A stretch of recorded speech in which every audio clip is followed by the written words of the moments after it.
దేవుని నామము మహిమపరచబడును కాక.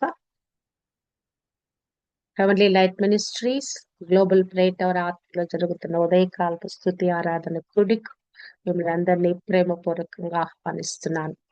యోహాను సువార్త అధ్యయనం చేస్తున్నాము.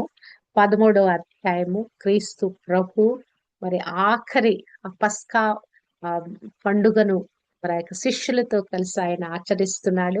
మేడగదిలో ఉన్నారు. ఒక గొప్ప మేడగదిలో మరి ఒక అతను మరి ప్రభు కొరకు ఆ మేడగది ఇచ్చేసాడు. ఆల్రెడీ సిద్ధపరచబడిన సామానంతా సిద్ధంగా ఉన్నటువంటి ఒక మేడగది ఇచ్చేసాడు.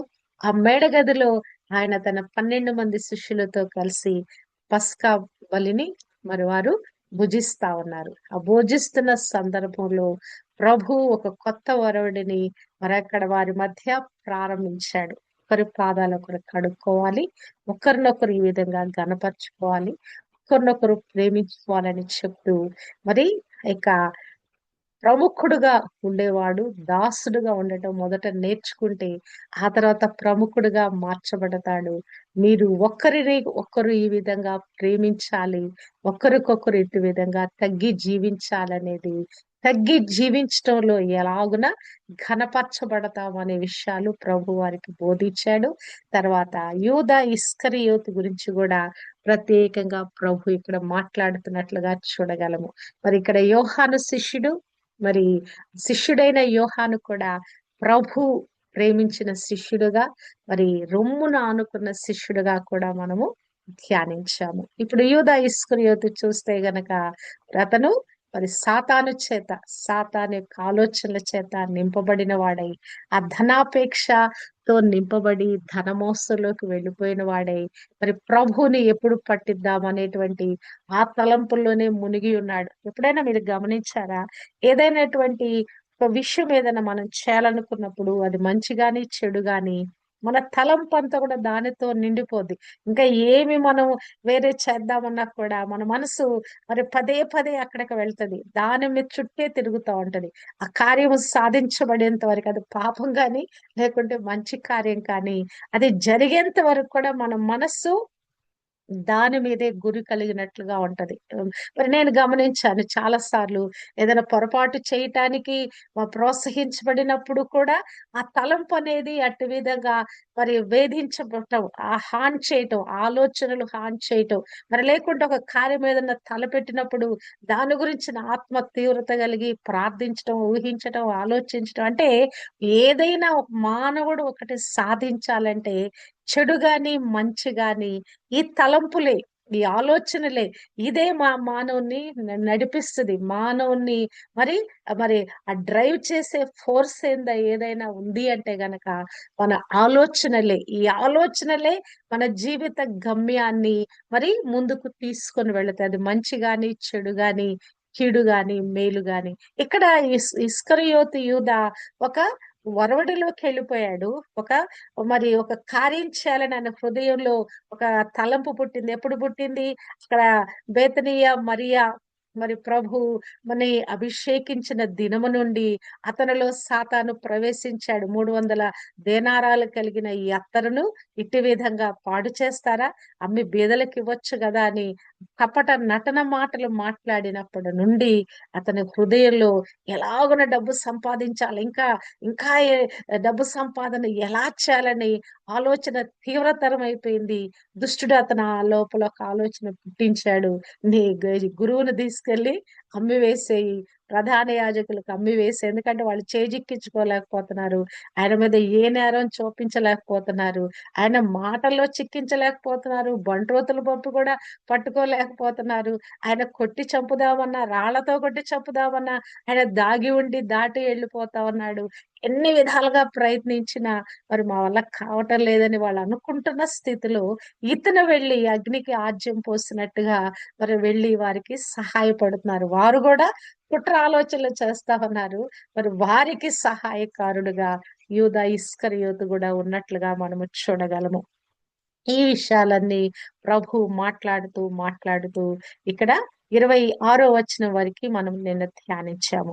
అందుకు యేసు, నేను ఒక ముక్క ముంచి ఎవనికి ఇచ్చేదనో వాడే అని చెప్పి ఒక ముక్క ముంచి సీమోను కుమారుడగు ఇస్కరియోతు యూదాకు ఇచ్చెను. మరి ఆ మొక్క మొత్తిన తర్వాత తీసుకున్న తర్వాత జరిగే సంగతులు మనం చూస్తే గనక మరి ఇక్కడ ఈ విషయాలు ఈ మత్తయి సువార్తలు ఇంకొంచెం డీటెయిల్ గా రాయబడినాయి. మరి నేను ఎవరికి ముక్క ముంచి ఇస్తానో మరి వాడే మరి నన్ను పట్టించువాడని ప్రభు చెప్పినప్పుడు మరి అక్కడ ఉన్నటువంటి శిష్యులందరూ కూడా కలవరపడతారు. నిన్నటి దినం ధ్యానించాము 26, 23 మత్తయి సువార్తలో కూడా ఏమి రాయబడిందంటే ఆయన నాతో కూడా పాత్రలో చెయ్యి ముంచిన వాడెవడో వాడే నన్ను అప్పగించును. మరి ఆయన మీలో ఒకడు నన్ను అప్పగించునని మీతో నిశ్చయముగా చెప్పుచున్నానంటే అందుకు వారు బహు దుఃఖపడి ప్రతి వాడును ప్రభువా నేనా అని ఆయనను అడుగుతారు. అందరూ కూడా కన్ఫ్యూజన్ అయిపోతారు. ఇక వాళ్ళకి దుఃఖం పొర్లుకొస్తుంది. ఏంటి మా గురువుని మా ప్రభుని మేము వెళ్ళి అప్పగించటం ఏంటి? ఇదేంటి అనేసి వాళ్ళకి అసలు అయోమయం అయిపోద్ది. ఇంత మాట ఏంటని చెప్పేసి వాళ్ళకి అయోమయం అయిపోద్ది. ప్రభు అక్కడ చెప్తాడు, మనుష్య కుమారుని గురించి రాయబడిన ప్రకారము ఆయన పోవుచున్నాడు గాని ఎవని చేత మనుష్య కుమారుడు అప్పగింపబడుచున్నాడో ఆ మనుషునికి శ్రమ, ఆ మనుష్యుడు పుట్టి ఉండని ఎడల వానికి మేలని చెప్పెను. ఇక్కడ మరి ఈ రాయబడిన ప్రవచనము, రాయబడిన విషయాలను బట్టి అతను వెళ్ళిపోతున్నాడు. నేను వెళ్ళిపోతున్నాను. మనుష్య కుమారుడుగా వచ్చిన నేను మరి రాయబడిన ప్రకారము అతని గురించి రాయబడింది. నా గురించి కూడా రాయబడింది. మరి నా ఇంట భోజనము చేసిన వాడు నా విహితుడు, మరి నా తన మడిమ నా మీద ఎత్తెను అనే ప్రవచనం నెరవేర్చబడు ప్రకారంగా అతను వెళ్తున్నాడు. అతనేమో ఎక్కడికి వెళ్ళిపోతున్నారు? నరకానికి, మరి ఆ యొక్క నిత్య నాశనానికి వెళ్ళిపోతున్నాడు. నేనేమో ఒక మహిమ గల కార్యం చేయటానికి వచ్చి దానిని ముగించి వెళ్ళబోతున్నాను. మనుష్య కుమారుని గూర్చి రాయబడిన ప్రకారము నేను వెళ్ళిపోతున్నాను. ఇతను కూడా వెళ్ళిపోతున్నాడు. మరి ఇక్కడ మరి యూదా మరి బోధకుడా నేనే అన్నప్పుడు ఆయన నీవన్నట్టే అని చెప్పేసి అక్కడ మాట్లాడిన తర్వాత మరి ఆ యొక్క ముక్క ముంచి అతనికి ఇచ్చిన వెంటనే జరిగిన కార్యం ఏంటంటే 13 అధ్యాయము 27 యోహాను సువార్త.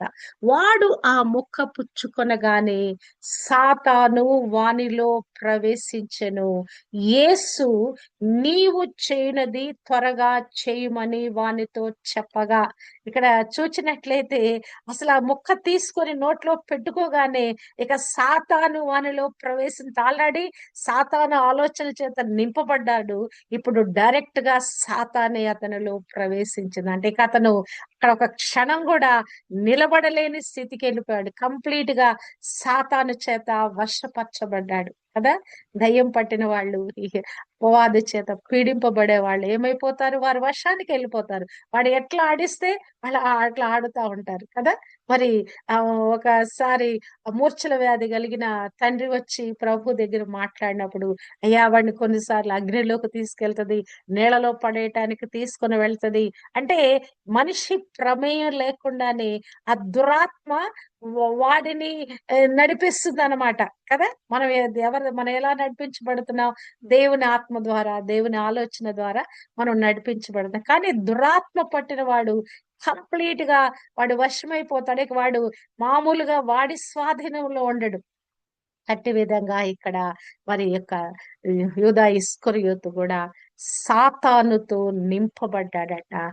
యేసు నీవు చేయుచున్నది త్వరగా చేయమని వానితో చెప్పగా, సాతానుతో చెప్తున్నాడు, అపవాదు చెప్తున్నాడు, ఓ దుష్టుడైన సాతానా, నన్ను సిలువ దాకా అప్పచెప్పాలి నువ్వు అనుకుంటున్నావు కదా. ఓకే, ఆ సిలువలో విజయం ఉంది. ఆ సిలువలో నేను మరి ఓడించి గెలుస్తాను. నేను ఆ సిలువలో మరణములు విరిచి వేస్తాను. మరి ఆ పాపశాప రోగ మరి దారిద్ర్యాలన్నిటి నుంచి ఆ ప్రపంచాన్ని, లోకాన్ని విడిపించడానికి వచ్చాను నేను అని, ఏమి జరగబోతుందో నాకు తెలుసు. నువ్వు వెళ్ళి నీ పని చేసుకోపో, త్వరగా చేయిపో, ఎందుకంటే సమయం అయిపోవచ్చింది. మరి త్వరగా వెళ్ళి చేయమన్నప్పుడు 28వ వచనము, ఆయన ఎందు నిమిత్తము అతనితో అలాగు చెప్పెను అది భోజనమునకు కూర్చుండిన వారిలో ఎవనికి తెలియలేదు. అక్కడ పస్కా భోజనాన్ని వారు ఆచరిస్తా ఉన్నారు. 12 మంది ఉన్నారు. ఒక్కడితో ప్రభు మాట్లాడుతున్నాడు. అతనుతో ఎందుకు ప్రభు ఇలా మాట్లాడుతున్నాడో వారికి అర్థం కావటం లేదు. ప్రభు మాట్లాడే మాటలన్నీ గూడా వారికి అగమ్య గోచరంగా ఉన్నాయి. అబ్బా! ఏంటి ప్రభు ఏంటో మాట్లాడుతున్నాడు. మరి ముక్క ముంచి ఇస్తాను. అతనే మరి నన్ను పట్టించువాడంటాడు. ఏంటో ఇంతగా మరి గూఢంగా మాట్లాడుతున్నాడు. ఏంటి యూదాతో అసలు మాట్లాడుతున్న మాటలేంటని వారికి అర్థం కాదు. డబ్బు సంచి యూదా యొద్ద ఉండెను కనుక తమకు పండుగకు తమకు కావలసిన వాటిని కొనుమని అయినను బీదలకేమైనా ఇమ్మని అయినను యేసు వానితో చెప్పినట్టు కొందరు అనుకొనిరి. ఇక్కడ వీళ్ళేం అర్థం చేసుకున్నారంటే డబ్బు సంచి అతని దగ్గర అతను ట్రెజరర్ గా ఉన్నాడు కనుక సమయం గనక పస్కా పండుగ సమయం గనక ఇంకేమైనా అవసరాలు మనకుంటే మరి వారందరికి కావాల్సిన అవసరాల గురించి ఏమన్నా ఇంకా కొనాల్సినవి ఏమైనా ఉన్నాయేమో అవన్నీ కూడా అతను ఆధ్వర్యంలో అవన్నీ కొనే మరి పనులుంటాయి గనక అది చేయమని ప్రభువు చెప్తున్నాడేమోనని మరి ఇక్కడ మరి వాళ్ళు అర్థం చేసుకుంటున్నారు. మరి ఇక్కడ ఇన్నర్ మీనింగ్ చూస్తే గనక ప్రభువుని వెళ్ళి నువ్వు చేయిపో అంటే ఇక్కడ మరి నీవు వెళ్ళి ఇంకా సమయము ఇంకా కదా మరి ఆ గత్సేమనే తోటకెళ్తాడు ప్రభు. ఆ తర్వాత మరి వాళ్ళొచ్చి అర్ధరాత్రి పూట వచ్చి ప్రభువును పట్టుకుంటారు. అది గురువారం రాత్రి జరుగుతున్న సంఘటన. ఇప్పుడు ఇక్కడ జరిగిన సంభాషణ పస్కా రాత్రి ఇదంతా కూడా గురువారం రాత్రి జరుగుతా ఉన్నది కదా! ఇక గురువారం రాత్రి 12 గంటలయిందంటే మరలా మరో రోజు వచ్చేస్తది గనక మనకి 6 గంటల తర్వాతనే మరో రోజు వచ్చేస్తది. కనుక అట్టి విధంగా ఆ సమయంలో ఉన్నారు. కనుక నీవు త్వరగా వెళ్ళి చెయ్యి. నువ్వేమనుకుంటున్నావో, ఏమి చేయాలనుకుంటున్నావో, ఆల్రెడీ ఏమి ఆలోచించి పెట్టావో, ఆల్రెడీ ఏమి వారితో ఒప్పందం చేసి పెట్టుకున్నావో కదా! 30 వెండి రూకలకు నా యజమానుడిని అప్పజెప్పేస్తానని ఆల్రెడీ వాళ్ళతో నిబంధన చేసి పెట్టుకున్నాడు. వాళ్ళతో మాట తీసుకొని పెట్టుకున్నాడు. అప్పజెప్పేస్తాను నా డబ్బులు నాకిచ్చేయండి అని చెప్పేసి. ఆల్రెడీ ఆ మాటలన్నీ అయిపోయినాయి. ఇక వెళ్లి అప్పజెప్పటమే, ఆ డబ్బు తీసుకోవటమే. ఆ తొందరలో ఉన్నాడు. ఎప్పుడు ఆ డబ్బు తీసుకుందామా? ఎప్పుడు ఆ యొక్క డబ్బు సంచి నింపుకుందామా? వెండి రూకలతో నింపుకుందామని తను చాలా ఉత్సాహంగా ఉన్నాడు. ఎక్సైట్‌మెంట్‌లో ఉన్నాడు కదా! ఇన్ని రోజులు ఆలోచించి వేసినటువంటి క్రికెట్ ప్లాట్ అంతటికి గూడా ఇప్పుడు ఆయనకి ఒక సమాధానం రాబోతుంది.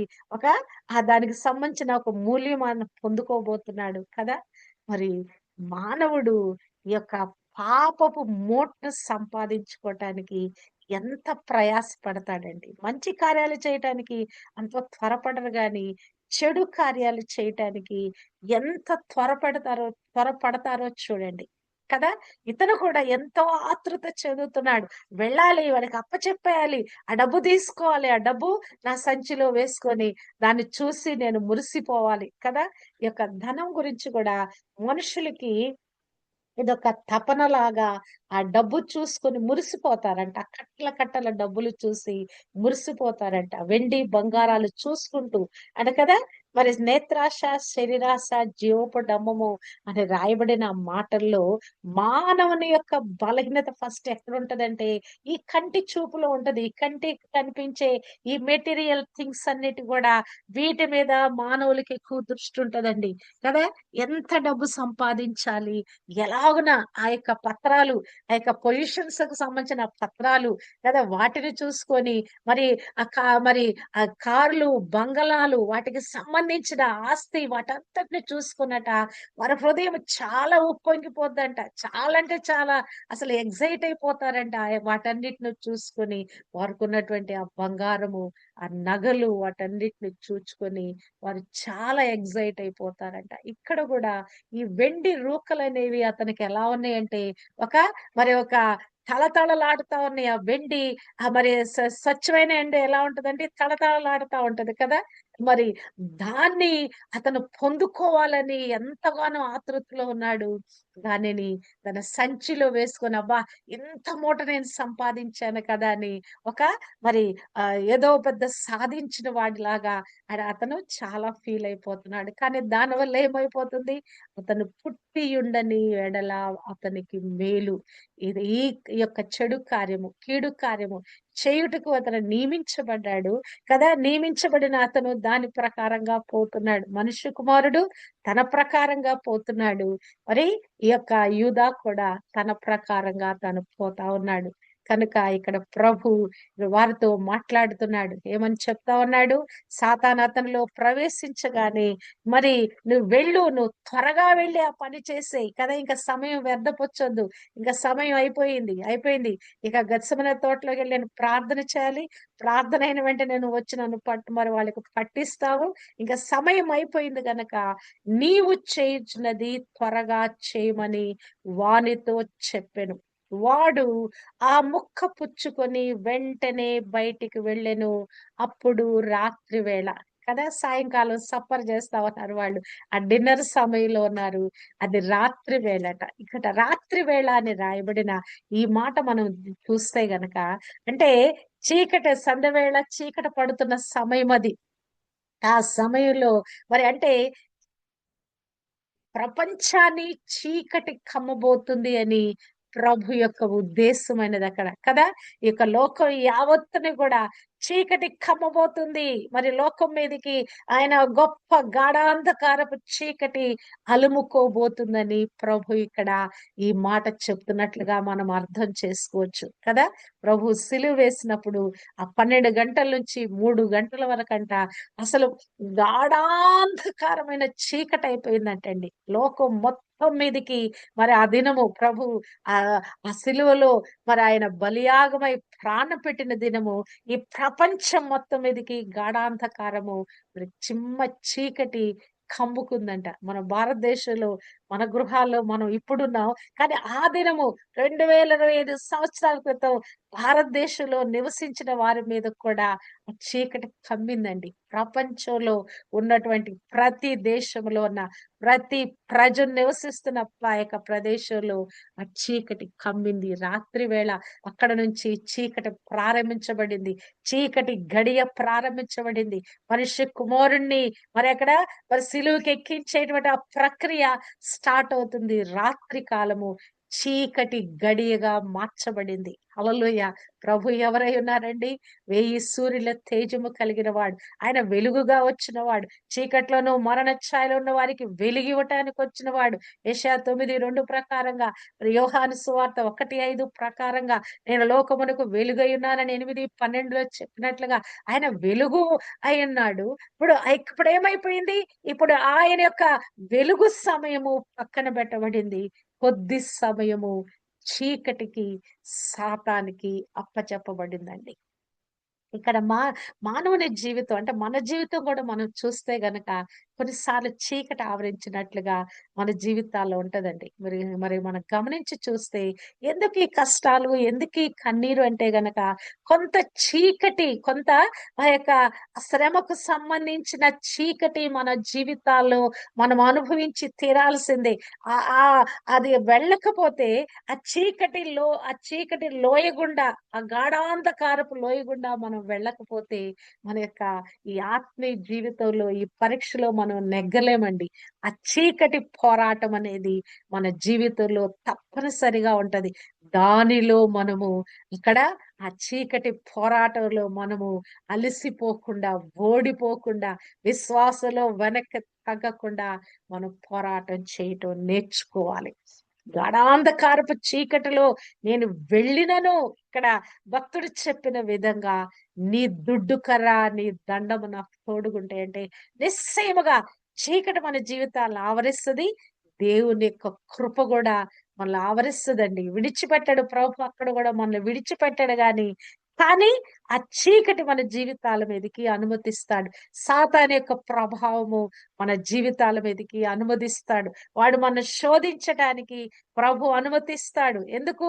మన ఆత్మీయ జీవితాలు పరచబట్టానికి, మన యొక్క విశ్వాసము అమూల్యమైన విశ్వాసంగా మార్చబట్టానికి, హల్లెలూయా, మనం గట్టి గింజలుగా చేయబట్టానికి, మనలో ఉన్న చెత్త ఏదైతే చెరిగేటప్పుడు ఆ యొక్క పొట్టు వెళ్ళిపోద్దో ఆ పొట్టంతా వెళ్ళిపోయి గట్టి గింజలు మిగిలేటట్టుగా ప్రభు మన జీవితం మీద కూడా చీకటి లేకుంటే ఈ రాత్రి సమయం అనేది ప్రభు మన జీవితంలో అనుమతిస్తాడండి. చీకటి వెళ్ళిపోతే ఏమైపోద్దండి? అయిపోద్ది కదా! ఎప్పుడైనా వర్షం వచ్చినప్పుడు చూస్తే చిమ్మ చీకటి ఆకాశం అంతా కమ్ముద్ది కదా! వర్షం కురిసినాక ఏమైపోద్ది? తెల్లగా అయిపోద్ది ఆకాశం. మన గొప్ప వెలుగొచ్చుద్ది కదా! అట్టి విధంగా చీకటి గడి అనేది మన జీవితం మీద ప్రభావితం చూపిస్తది. ఆ చీకటి గడిచిపోయినాక ఆ తేట తెల్లమైన వెలుగు మన జీవితాలను ఆవరిస్తది. ఇక్కడ ప్రభువు కూడా ఆ చీకటి గడిలోకి ప్రభు కూడా ప్రవేశిస్తా ఉన్నాడు. అప్పుడు రాత్రి వేళ వాడు వెళ్ళిన తర్వాత యేసు ఇట్లనెను, ఇప్పుడు మనుష్య కుమారుడు మహిమపరచబడి ఉన్నాడు. దేవుడును ఆయన యందు మహిమపరచబడి ఉన్నాడు. అంటే అర్థం ఏంటంటే గనక ఇక్కడ మనము ఏం అర్థం చేసుకోవాలంటే మహిమపరచబడి ఉన్నాడు. ఇక్కడ ఇంకా సిలువ ఎక్కలేదు. సిలువలో ఆయన ప్రాణం పెట్టలేదు గాని ఏ పని చేయటానికొచ్చాడో, ఆ పని ప్రారంభించబడింది. ఆ పని ప్రారంభించబడే ఆ గడియ దగ్గర పడింది. ఇంతకాలము మరాయన జీవించిన మరి జీవితం వేరు. 30 సంవత్సరాల తల్లిదండ్రుల దగ్గర జీవించిన జీవితం వేరు. 30 సంవత్సరాల నుంచి ఈ 33.5 సంవత్సరాల వరకు మరాయన మరి పరిచర్య చేయటం వేరు. ఇప్పుడు ఆ సిలువకు వెళ్ళే ఈ ప్రక్రియలో ఇక్కడ ప్రభువు మరిక్కడ మరి జరిగిస్తున్న కార్యము మ మహిమ పరచబడి ఉన్నాడు అంటే గనక అయిపోయింది. అదే ఇక ప్రభు ఆ మరణాన్ని గెలిచి లేచే సమయం వచ్చేసింది. హల్లెలూయా! హల్లెలూయా! కదా! మహిమ పరచబడి ఉన్నాడు. మరి తండ్రి కూడా మరి ఇక్కడ చెప్ దేవుడును ఆయన యందు మహిమ పరచబడి ఉన్నాడు. నేను కుమారుడుగా నేను మహిమ పరచబడుచున్నాను. మరి తండ్రి కూడా మహిమ పరచబడుచున్నాడు. మహిమ పరచబడి ఉన్నాడు. ఇక్కడ రాయబడిన మాట ఆల్రెడీ మహిమ అనేది ఆల్రెడీ మహిమ జరిగిపోయింది. మహిమ కార్యము జరిగిపోయిందని ఇక్కడ ప్రభు ఇక్కడ సెలవిస్తున్నాడు. అంటే ఆల్రెడీ సిలువలోకి ఆ సిలువ శ్రమలోకి ఆయన ప్రవేశించాడంటే నెక్స్ట్ అల్టిమేట్ రిజల్ట్ ఏంటండి? ప్రభు మరణాన్ని తిరిగి లేస్తాడు. మరణానికి అప్పచెప్పబడి ఆయన ఉండడు కదా! దాని ద్వారా తండ్రికి గొప్ప మహిమ. ఆ తండ్రి ఏది ఉద్దేశించాడో కుమారుని లోకంలోకి పంపించుటలో ఆయన ఏ ప్రణాళిక ఏ చిత్తం కలిగి ఉన్నాడో ఆ చిత్తము నెరవేర్చబడుతున్నది కనుక తండ్రి ఉద్దేశము నెరవేర్చబడి ఉన్నది గనక కుమారుడు ఇంతవరకు కూడా దాన్ని మోసుకుంటూ వచ్చాడు. తండ్రి ప్రణాళికను మోసుకుంటూ వచ్చాడు కదా! అనుదినము తన సిలువను ఎత్తుకొని నన్ను వెంబడించిన వాడు నాకు పాత్రుడు కాదు. ప్రభు తన సిలువను తనకు అప్పజెప్పబడిన సిలువను దాన్ని ఎత్తుకొని అంతకాలం మోసుకుంటూ వస్తా ఉన్నాడు. అనేకమైన ఎదుర్కోలు, అనేకమైనటువంటి దుర్భాషలు, అనేక విధమైనటువంటి ఆ పోరాటాలు అవన్నీ ఎదుర్కొంటూ వచ్చాడు. ఆఖరి గడియలో ఇక మహిమ పరచబడే సమయం వచ్చింది. నేను చేయవలసిన కార్యాన్ని మరి ముగించున్నాను. 17వ అధ్యాయంలో ప్రభు ఒక రిపోర్ట్ చెప్తా ఉంటాడు. తండ్రి, నువ్వు నా చేతికిచ్చిన పనిని మరి నేను నా శక్తి వంచన లేకుండా చేశాను. నువ్వు నాకు ఇచ్చిన పనిని నేను ముగించాను. దేని నిమిత్తంగా నన్ను పంపించావో అదంతా కూడా నేను చేసి ముగించానని నేను ముగించుట ద్వారా నేను మహిమ పరచబడి ఉన్నాను. నీకు కూడా మహిమ వచ్చిందయ్యా అని తండ్రితో ఇక్కడ మరి కుమారుడైన క్రీస్తు చెప్పుకుంటున్నాడు. మనం కూడా మనకి ఇవ్వబడిన బాధ్యతలు ముగించి ఇట్టి విధంగా మనం చెప్పాలండి కదా! మన దేవుడు మన జీవితాల మీద ఒక ఉద్దేశం కలిగి ఉన్నాడు. అవునా కదా? దానిని బట్టి ఆయనకు మహిమ. అదేదో మనకేదో ఘనత, మనకేదో గొప్పతనము, లేకుంటే మనకేదో దండలు వేసి మరి జనాలు తారీఫ్ చేయటం కాదు కానీ దేవునికి మహిమ కలగాలి. దేవుడు మనకు అప్పజెప్పిన పనిని మనం ముగించినప్పుడు ఆ మహిమా కార్యము జరిగినప్పుడు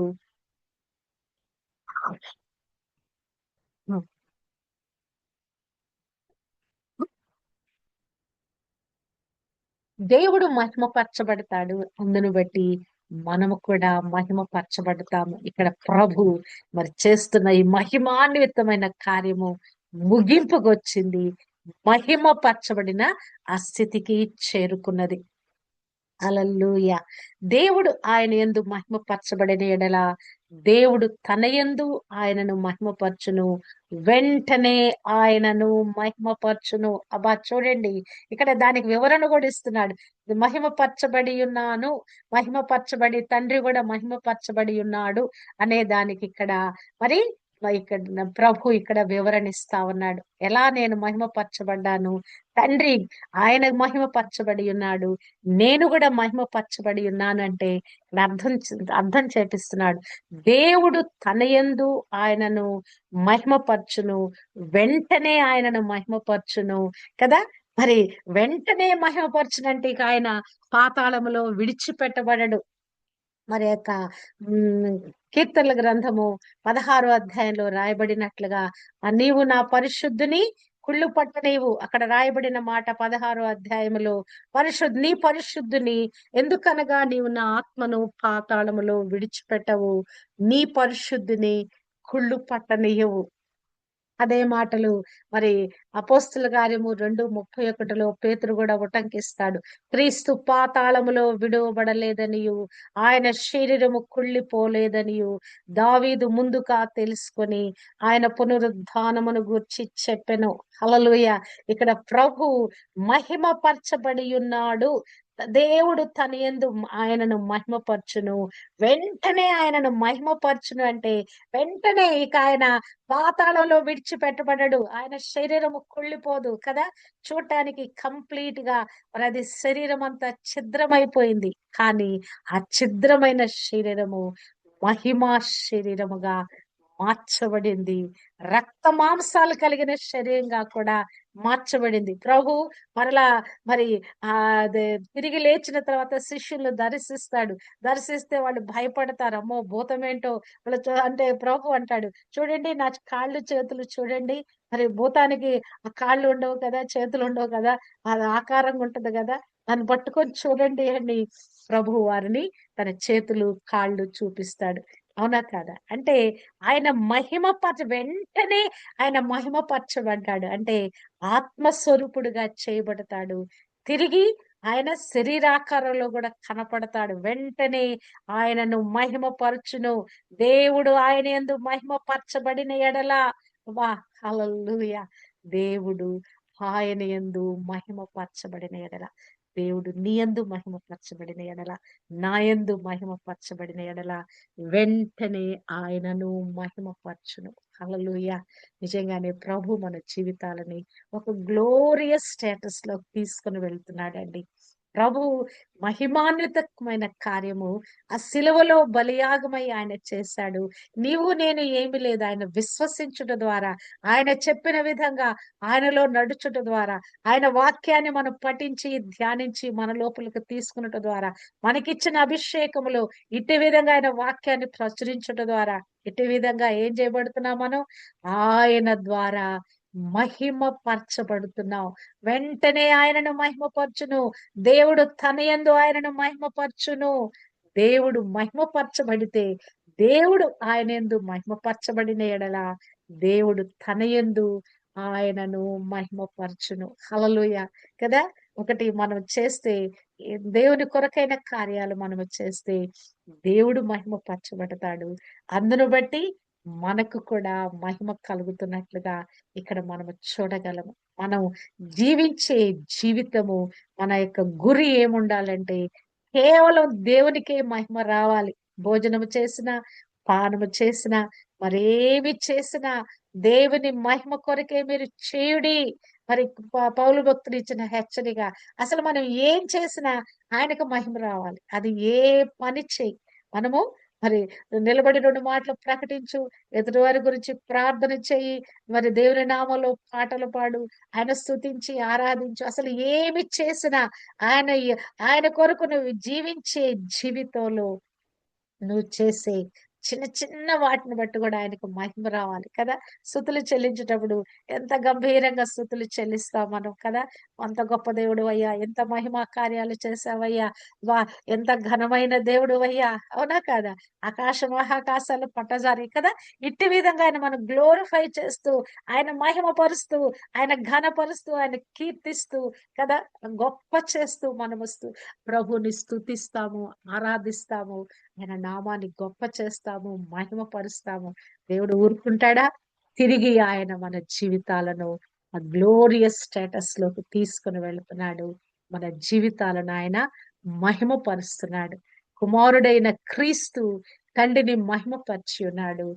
మరి తండ్రి కుమారుడిని మహిమ పరుస్తున్నాడు. ఇక్కడ దేవుడు ఆయన యందు మహిమపరచబడిన యెడల ప్రభు ఏం చెప్పాడు? మనుష్య కుమారుడు మహిమపరచబడి ఉన్నాడు, దేవుడును ఆయన యందు మహిమపరచబడి ఉన్నాడంటే, మరి ఇక్కడ దానికి వివరణ, దేవుడు ఆయన యందు మహిమపరచబడిన యెడల దేవుడు తన యందు ఆయనను మహిమపరచును కదా.